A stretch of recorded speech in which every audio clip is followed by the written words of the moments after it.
Why can't I receive money on Cash App? So whenever someone is trying to basically send you money on Cash App but they are not being able to do so, you can receive money by giving them your Cash App ID or giving them your QR code, which is this, and they'll be able to scan it and then they'll be able to go ahead and then send you the money.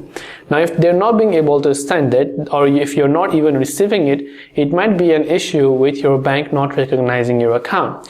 What you can do is you can simply tap the profile icon from the top right first and make sure you do not have any restrictions on your account. So you want to make sure that your identity is verified and that your account is active. If you're still having issues, you can simply try to contact Cash App support by going to support tab from here. When you come to the support tab over here, you can see contact us chat button. So you can tap the chat button right there to contact the support team and ask them to verify your account.